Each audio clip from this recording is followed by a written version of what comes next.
through giving that people gain. Absolutely. And why do I say that? I say that because, look, if you even think of the Japa syndrome, why are people leaving the country? If the opportunities were here, they would sit here and take advantage of those opportunities.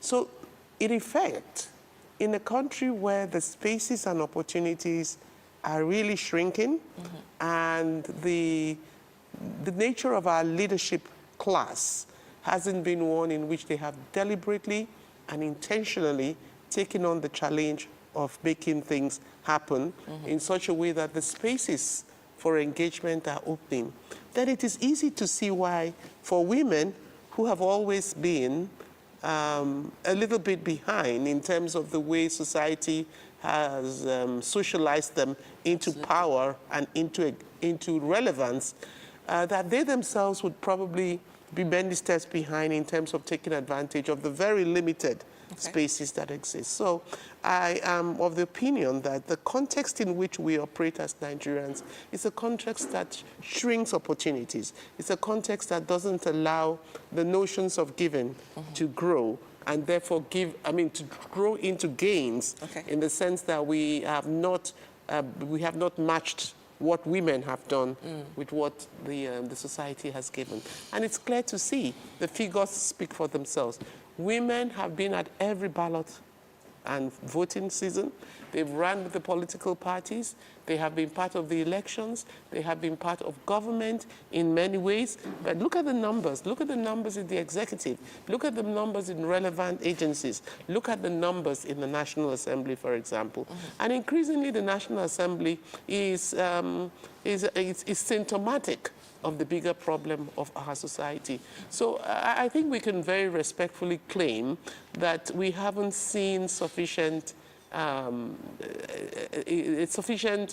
intentionality in terms of where giving and gaining are commensurated. And I'm sure many people will argue that that's not just unique to women, that the young people themselves are complaining. They go through school, they do education, we say they are the energy, they are the future. How many of the young people are anywhere in what's going on in the country? How many of them are determining the future of the country? How old are the leaders who govern the country right now? So there's all of that going on at the same time, and I'm sure we understand. So where does that leave us? That doesn't leave us in a state that we say we will stop giving. Women have to continue to give by their very biology, nurturing, reproduction, and the care for the society and for families and all of that has actually been left, at their feet. But that doesn't mean that having been given that responsibility, they are any less qualified or any less equal to ascend to the different positions. So let me just jump in here, because again, when you talk about women's readiness to participate at the political level, we see countries that have taken intentional steps. I mean, the projection, or some would say prediction, the United Nations about women bridging the gap in gender equality in 100 years. I mean, GADA, Gender Development Action, your foundation, has done enormous work, working with organizations like the UN, being at the forefront from the beginning. And I don't know how you feel when they say 100 years. But then when you evaluate other countries in Africa, for instance, in Kenya, Kenya was able to look at the 2010 constitution to review a 47, seats for women's parliament participation at that level. And we saw a lot more women emerge as governors in their last election, emerge as parliamentarians. We see countries like Uganda's that use quota at their municipal level, at their district level. And so some would say, is it enough to say women are not coming into the political space, be it so the political parties, or for Nigeria, is it the lack of political will by the political parties? Because again, we see a lot of women come out during the primaries, but don't emerge. So what could be the problem? It's a big question. And like I say at every platform I go to, I get confronted with the question all the time.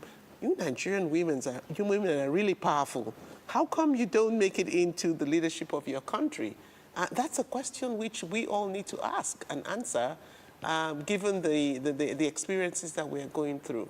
The issue for me is that it's also about the kind of politics we're involved with. I think over the years we have inherited a certain kind of political culture that says power is for an elite class, it's for a certain class of persons. And initially it was managed by the military, and the military didn't have to account to anybody, and that was the mainstream culture. Whoever was the general determined who was going to be governor and everything. So it was a very top-down approach to leadership. And once we came into civilian rule, we didn't shed ourselves of that culture. If you look at the countries you're referencing, most of them did not have to go through that extensive period of military engagement. And I know that it took quite a bit of a fight for even the women to begin to find their voices. In an institution, the military was a male-dominated institution, and its very nature was about strong impository governance. That has come to be the style. And in that imposition, women are being made to feel that to get in, you have to now, negotiate your way through, bargain your way through. And I don't think we have quite understood what that bargaining means. And for many, they have been burnt very badly in the process of bargaining their way in. And I think that that's what the intentionality that we talk about. Okay. That's where the things around the special seats, the issues of affirmative action, which we ask for, and quotas begin to resonate. Because once those things are in place, then women do not have to beg their way through. They have to feel like equal citizens of the country, that there is space which guarantees their ascendancy without having to do those things which would not in any way enable them to feel accomplished in their own way. So that's where the problem is. It's the absence of intentionality. But also don't dismiss the fact that the women themselves have not done what I am increasingly talking about. Adora, women need to occupy. We need to occupy. The Holy Book talks about occupying. We need to occupy. And what do I mean by occupying? The only way those spaces which you were not in begin to open up is when more people get into those spaces and hold on to those spaces. The spaces are not only about the elected representatives. Okay. The spaces about the party structure where decisions are made. For many years, how many? Now we are 26 years of 27 years of democratic. Most political parties had only one woman, a national woman leader, as the only voice in the entire National Working Committee of almost every political party, whether at the national level, the state level, or the local level, or the world level. And that is very problematic because obviously you may be thousands of you sitting at a rally, but you're very invisible at the level of the leadership. And that is very problematic for me. And I think when I say to women, you have to get into politics, you have to occupy, a lot of them think, oh, we don't have the money to run. Nobody's talking about money to run. What we are talking about is getting in there and asking the question at meetings, at platforms, where are the women? Why do you have a seat of 10, 15 people seated up here? Are there no women in the room to be part? That's all we need women to be saying. And the more women say that, the more they take back the spaces that they have been kept out of, the more their issues begin to become mainstream. Right now, too many women are sitting at the ends of the pew waiting to be allowed in. Women have to make a point that if they come to meetings and be part of meetings, they must also be sitting on the table and at the mainstream of what's going on. So that is something that's lacking. And it is through that action of occupying that the political systems that we have now inherited begin to open. And then for those who want to become contestants, they know their voice is already being represented somewhere. They know their issues are already being enabled somehow, and they're not because like oftentimes you just get into this thing and you're all alone in a world taken over by interests that are very much in conflict with the ones that you have. Okay, so I hear you and I hear you loud and clear. And perhaps we want to get some level of insight. You ran elections, you were in the House of Rep, you were ambassador. The journey then is not the journey now, one would say. The dynamics are different. 2027 beckons, Congresses are already, coming to the fore, conventions. And, you know, I begin to think about, you know, maybe back in history, when we look at women leaders who led the way across the world, Indira Gandhi, Margaret Thatcher, first Iceland female president, you know, Finetero, Finabotagote. There's so many of them that gives us, you know, comparative research review material. But in Africa, it's different. In Nigeria, it is dynamic. We're going to 2027. Your journey as first a parliamentarian, how you got in, and the journey that needs to be done now. In comparison, what must be different for women? I mean, outside joining the political parties, there's also this dynamism about the person who allows you to occupy space, the godfathers of the space. How do you negotiate your way in? How is that important, and what must be done to break that barrier, if it must? Well, fortunately for us as a country, the desperation, there is a certain desperation for power. Never in the 20 years that I have been in the space of trying to become an advocate within the political space for women's inclusion and recognition, have I seen the level of desperation that we have seen at this time that we are in. And coming in that space of desperation is that people are going to be willing to make a lot of bargains. The uncertainty around the 2027 election, I am not saying that other elections came with any amount of certainty, but this time around, you can see a certain amount of anxiety, which we haven't seen before. Look at the speed with which laws are being changed and changed over and over again. Only yesterday we heard that the Electoral Act that only passed a couple of days ago is now being subjected to another level of change. It's as though each time somebody anticipates there's going to be a problem for us here, we tinker with the law again. You know, it's constantly evolving. And that means, I mean, I think I used the word evolving very wrongly here. It's constantly complicated, you know. And the complexities that are being created also are opportunities. So we now do have, unlike before, because of the brevity of time, because of the changes that have been brought into the electoral calendar, at a time when people have so much uncertainty before them. A political party wakes up and says to you, you have only 1 month, 2 months to have your digital register of members submitted to INEC. Of course, they will need women to join. So if the women are not joining, who's to be blamed? So there's work to be done in getting the women into all of these spaces. They themselves, conscious of the fact that they need the numbers, it's not the time they are going to begin to say it's a men's war. It's not a men's war anymore. It's a people's world now that we are dealing with. And these are the kinds of spaces that didn't exist either before. The other thing that is coming is that you're going to see that in this season, there's going to be a lot of coalition building. And that in itself also creates an opportunity for women to say, we want to belong to the coalition or we want to belong to the mainstream. Whichever one, we can always argue for ourselves here that we are stakeholders. The mainstream, if you want us, we are stakeholders. The alternatives, if you want us, we are stakeholders. Whichever level we find ourselves, it also presents an opportunity for us to bargain.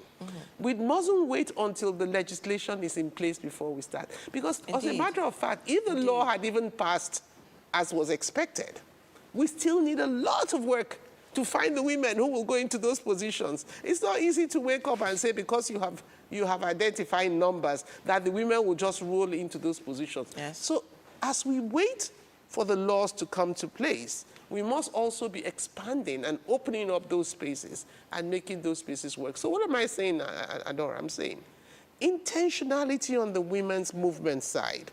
Where is the movement at this point?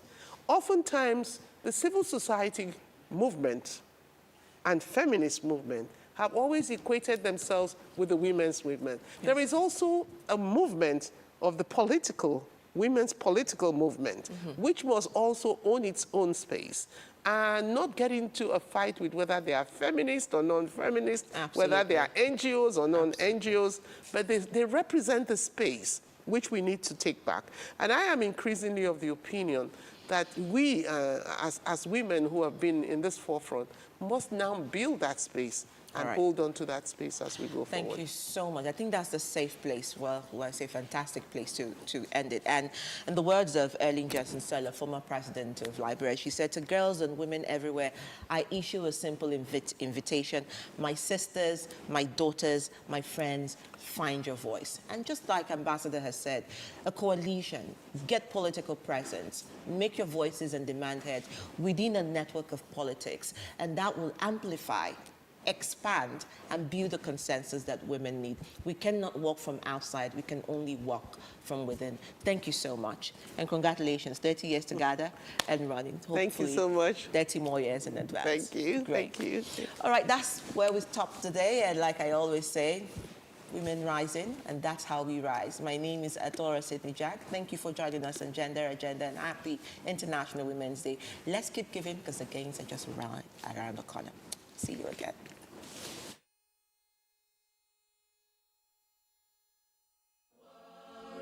Women are longing to be free, no longer in the shadows, forced to stay behind, but side by side in true equality. So sing a song for women everywhere. Let it ring around the world and never, never cease. So sing a song for women everywhere. Equality, development, and peace.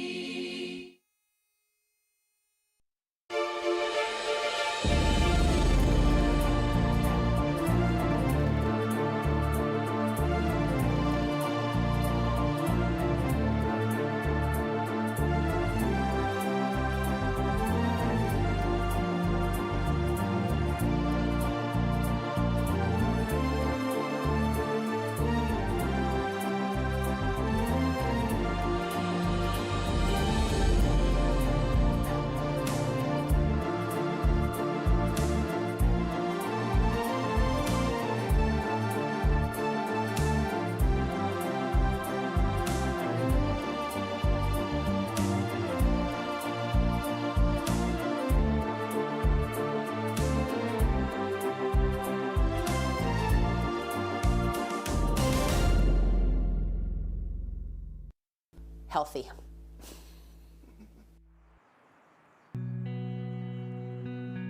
This is the cool view. What do I do with my knife? Here we go. How hard is it to get land and start a farm? It takes more than most people have. More like 60 years ago, Fairfax County was transitioning from being dairy farms to being suburbs. That development over there was the front field. And if you go further, that's the Thompson field. And if you go across the street, that's the Weissman field. And if you go over there, that's Bradley Thompson's. And so all of these are old farmers from 50 years ago or 60 years ago who rented us property all along this road, all the way to Tyson's Corner. And so when my parents bought this piece of property, there were no suburban developments around here. It was a 2-lane highway, Route 7, which is now currently a 6-lane highway. And all the old dairy farmers were sitting on their property waiting to sell it and waiting to make a lot of money. If you can believe this, the land that was sold adjacent to our property in 2008 was $500,000 an acre undeveloped. An insane amount of money to have to spend to come up with to grow vegetables. What's the solution? What the populace needs to do is say that farming is important to them and that it's just as important as parkland or other public amenities that people really enjoy living near. And this is a big step toward keeping agriculture going in a metropolitan area.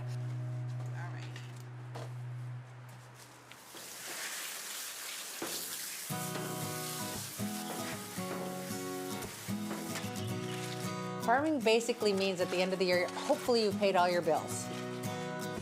But that doesn't mean that you have any money left to start the next season unless you happen to have such a good season. CSA is a great fit for our farm.